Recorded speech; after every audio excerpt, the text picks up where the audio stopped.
All right. So, chapter 9 is happening right now. That's Timothy. Timothy holding a gun because, he's on the run from, the police. But anyway, yeah. Chapter 9.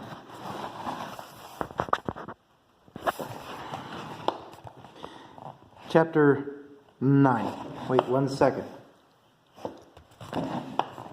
Hinges on the boom of the chopper's tail and mount of the main rotor turn gently in the setting sun. The vehicle rises and falls in a slight curve above the dealership, the buildings on the block, and the Ashlands apartment, and the south end of the wall along which their shop sits among the high-rises. The wall grows by 50s, 100s, and 500s of feet as it gets closer to the center of Nero. Vehicles of plenty of shapes and sizes buzz around a massive cross-shaped tower, a frightening shot of gray blocks and colorful lights up from the four corners. The sun has gone behind a mountain to the west of the city. Lights of all colors are now visible in the massive collection of humongous buildings, beneath which lie the freeways of decades-old construction. Hovercars shoot out of the claustrophobic quarters and right back in to be on their way. The dealership's orange chopper sports many bright lights, as a hinged rotorcraft needs. On the center of the tail rotor, the boom hinge, the center of the main rotor and its hinge, the nose, and the ends of the landing tracks. Instead of reflective strips along the side panels of the boom and doors, there are big reflective letters reading out the name Lightning Auto Dealers, and we don't get paid unless you buy a car outright. The logo on the nose of the vehicle reflects a two-tone image, which somehow frequently resembles a lightning bolt striking a pedestrian who stands next to a streetlight. This monstrous thing of futuristic beauty levels itself with the bright humming world of rotorcrafts around the four corners and its adjacent skyscrapers reaching like knives out of a block, all more than sharp enough to slice through the fog and bright enough to bring day to the night. Through the mist about the citadel flies a vehicle from the Nero Troop Depot, hoping to flash many more lights than the Lightning Auto Dealer chopper ever could. The rotorcraft is a Ford Centurion Eagle, the airborne staple of enforcement agencies throughout the triumvirate regions. Some may use more powerful or simply ideal vehicles, but the Eagle is the best all-around choice for an airborne chase vehicle or district-wide patrol. The Southwest District of the Mountain Federation encompasses halves of what were Utah and Arizona, along with all of New Mexico and Colorado. This Ford rotorcraft is one of many vehicles from the Nero Troop Depot, some of which are out in the rest of the district, meeting other depots, and doing other things. It is a fuselage comprised of two pressurized compartments linked to form something like the body of a spider, and in place of legs there are mounted four propeller mechanisms, all contoured to the dip of the edge of the fuselage. The cockpit compartment is a round bulb jutting from a concave section four of the rest of the contoured craft. There is left a tail rotor protracted behind the cabin compartment. The thing forcefully harrows the fog around it with a horrendous sound of humming and buzzing. Searchlights freely penetrate the otherwise dim collection of particles and perspiration in the air. Troopers inside begin preparing for a chase, buckling the extra buckles and securing extra security. The assailants are supposedly armed with a portable government air cannon and a riot shotgun with some rubber shells. The only radio tuned into the depot watchtower receives its message of warning. They can't be too dangerous, but be careful, people. They're responsible for the death of a government employee. The trooper whose radio receives this does nothing but smirks at the mention of Stephen, who unconventionally died at the literal foot of his own equipment. Something about the way the watchtower dispatcher speaks offers the suspicion that something even more humiliating than that killed the man. John pilots the chopper as Timothy sits quietly in the co-pilot seat beside him. They curve their path along the spacious expanses of the citadel, staring up and out of the upper ports at the almost infinitely rising skyscrapers between the cross of the four corners. They rise forever up in a spiral until floating noisily close to the western edge of the cross. Blackness sits more than 50 miles behind Nero's eastern limits, calling John closer and closer by the foot. The chopper lands atop the cross-shaped tower, 3,500 feet above the ground, supported by a 1,000-foot base of walls and girders. John powers down the motors, and the two fugitives exit the cockpit. John, carrying the yellow reflective bag on his back, slings his shotgun around to his front. Timothy drags the air cannon with his right paw through the thick fog, still lumbering.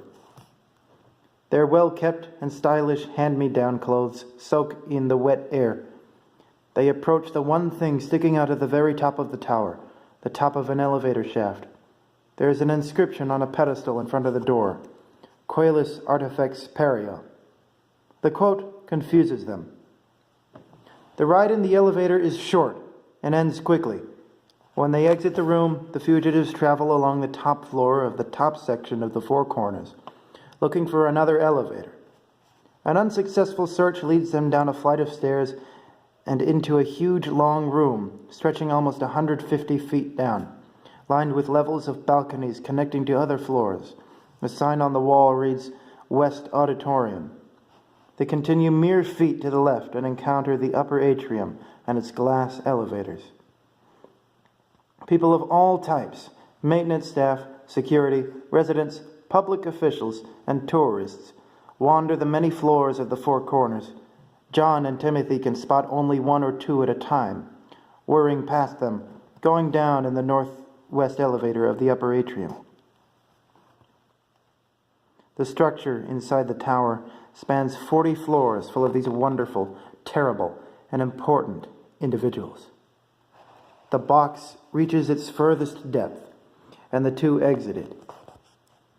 They have packed their weapons into the yellow reflective bag so that nobody can shout out anything about a man with a gun, nor they cause any distress. The edges and corners of the cross-like exterior are totally invisible. The interior of this floor is a huge dome, enclosing the path of the atrium and its elevators, like a drop of dew on a blade of straw. Outside the dome, through which can be seen structures architecturally similar to those in the MIC, walk normal people, not the type of person to steal an innocent hovercar dealer's business chopper, who want to go to their big apartment in their massive wing of this gargantuan building after having paid piles and piles of money for tons of clothing to wear on nights out for the prospective rest of their lives.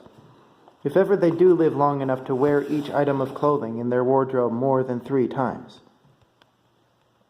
Timothy and John feel almost saddened at the sight of the tower-like elevators supporting the ceilings of the massive shopping malls beyond the dome. Part of the colorful canid wants to stay behind, trapped in the glass enclosures of the atrium, rocking back and forth, chewing on his paws. He knows that such things can't be done by those who must live a life of hiding, and he knows that the alternative to such a life will be at least 5 years in prison.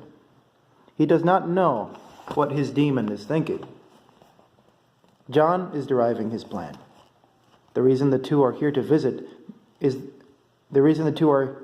is to visit the bullet train station at the bottom of the building.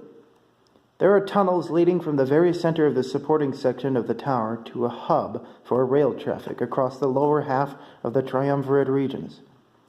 This hub can take almost any person to a wide variety of other stations, all leading to places like Boise, Denver, Lincoln, and Indianapolis. These places all can be very good hiding spots. In another reality, John knows nothing about where he is going. He simply wants to be out of the eyes of everyone. The revelation of Tracy's mother and her detective skills gave him a bit of shock. He does nothing now but dwell frantically on ideals of escaping everything possible. We were lucky, he remembers the Mick. We were brave. We were fucking savage. He can't help but think of the nice world he left behind, and probably ruined for everyone. The memories of Zoe and her drawings enter just as do those of the Arboretum and the demon at the tattoo parlor next to it. He still has his furry friend, but Timothy lately appears quite fearful, as does John feel. Memories travel in their electrochemical forms through neural pathways, and the two friends and neighbors grab onto each other's shoulder, striding across the floor of the atrium and to the west wing of the building. The Ford Centurion Eagle floats near the top of the tower, the obvious chopper catching the troop's eye, and the logo on its nose reflecting in the searchlight. Yeah, watchtower, the car dealer's chopper is here, on the top of the four corners. We'll make our way down and check it out. We'll also inform security forces here that they should be on the lookout. The Eagle lands on a proper platform along the middle of the northern edge of the tower. The troop exits the vehicle, donned in hot pink uniforms and carrying guns loaded with rubber bullets. Their black plate carriers carry the lightest of plates found in the Nero Troop Depot's armory, along with plenty of spare ammunition. Timothy follows John to a shop in the west wing of the section below the upper atrium. They travel rather calmly through the massive collection of shops from around the world, some just for shoes, some just for hats, and some just for lens frames. Plenty are just for food, but the urgency of their situation causes the fugitives to omit caloric intake for quite long as necessary. The ceilings are not beveled like the mixed digital sky. They support the beautiful architectural qualities lent to many massive buildings in the southwest. The elevator supports are not shining obsidian either. Too many things reveal themselves as normal, subliminally coincidental objections to expectations. As John finds what he is hoping to find, Timothy relieves himself of worry for 2 seconds before it builds back up in his furry head like an infection. John leads him to a big glass-covered inlet from the end of the balcony to an expanse of concrete flooring beneath their feet. This is one of the westmost shops in the Four Corners, a retailer of lethal firearms. The demon, looking sweaty as currently possible, tries to calm down his energy. A glass counter filled with ammunition of all types lies just 10 feet ahead. He wonders what to do. A paw rests on his shoulder. "Dude, I got this." Timothy grabs the shotgun from the yellow reflective bag and rests it gently in his paws before placing it carefully atop a rubber mat on the counter. "My friend and I here need some ammunition besides those rubber shells across his chest," he speaks casually to the clerk in front of him. "Do you happen to have any 20-gauge 3-inch slugs?" "Of course we do." The clerk is more than helpful, pulling a few cases of lead slugs out from under the counter. "We got these in today, along with some other stuff. You hunt much?" The fugitives stop and think about the question. "Yeah," John says. "We're going up north, I guess." "Well, today's your lucky day. You two, you big old demon, are the millionth person to walk through that door since our opening." The clerk puts a smile on his gray mustached face. "You have a pick of whatever you want from this shop. Just a limit of 5 items, and that's it, but for free, man. And go ahead and start loaning the counter." Such an event brings out the modesty in the two, and they pick out the 5 items allotted to their freedom. The 2 boxes of slugs, along with 2 boxes of cartridges to go with an M2030 rifle, and return to their journey. All right, well, that's Chapter 9. Chapter 9 of Double Grape. Drink it now. It doesn't say drink it now on it. I could have changed that, but I can't change the title. I can change the cover image and that goes around like that.